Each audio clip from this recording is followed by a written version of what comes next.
Alright, today I'm going to be talking to you about how to create digital content. Now, this video is only going to be talking about how to really set up to get prepared to create digital content. So it's not going to talk about screencastify videos or how to create or how to actually produce a video and put it into an LMS system. This is only about creating the digital content. So let's explore this. Alright, so what should you keep in mind when you're getting ready to get or create content, create videos? And what are a few steps that are going to help lead to a successful creation of a video? So let's explore that. Alright, so first of all, you're really going to want to lean on your learner progressions first and foremost. So what I am going to circle here or highlight here in yellow, this is a learner progression, what we've talked about in other videos. Basically, this just has an idea on what it is you want students to learn. So our main focus is here on this, the mastery level, which is level 3. Anything in here, I know that I want to be creating a video that has something to do with this different criteria. So this one here, and this one here. All of those things are going to be something that I'm going to want to create digital content around. All right.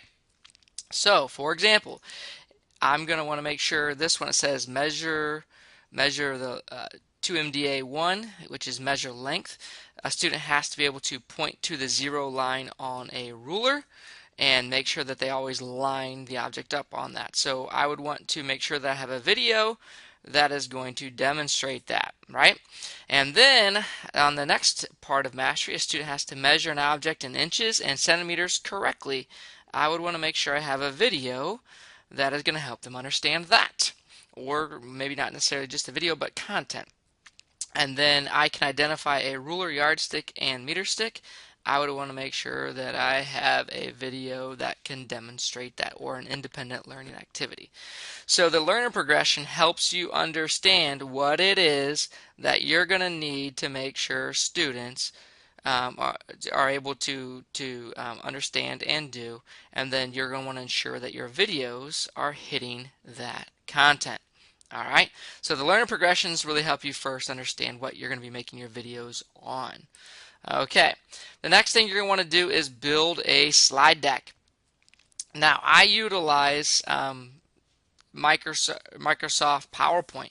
Now, I know people use Google Slides and those kinds of things, but one powerful tool that Google Slides offers, you also could use, Smart Notebook, those kinds of things.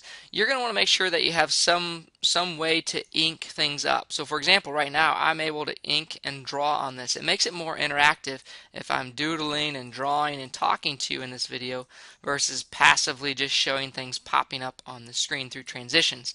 So that's one issue that I have with Google Slides right now. You're not able to mark things up.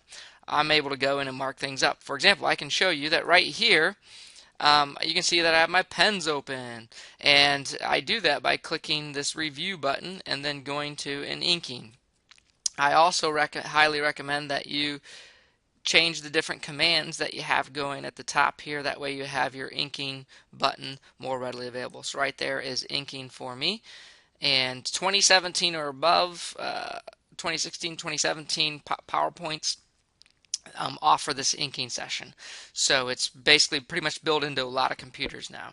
So you're going to make sure you have your slide deck. A slide deck is simply a bunch of different slides that you're going to use to communicate your learning to your students. So you can see this slide deck that you're looking at is actually the one that I'm teaching you from right now. It usually has an opening. You're then going to state the different points of your video. That way people can look at that and know whether or not they want to continue watching your video. And then you're going to have your actual learning points. Now remember, these learning points should be able to be traced back to, you got it, the LMS. So they should be going back to what your learning is supposed to be. So that is what you'll want to make sure you do. The slide deck really helps you understand that. You should have a beginning, a couple of middle points that have something to do with that mastery part of your LMS system, and then you're going to have that thank you portion at the end as well. Alright, hope that's helpful. If you're building it off of a slide deck and you have all these key components, you should have a pretty successful short video. Remember, the time limit is about 10 minutes or less. Some go a little bit over, but you really want to try to stay below that. Most of my videos are 5 to 6 minutes for students. Alright, enjoy. Thank you so much for your time. Have a great day.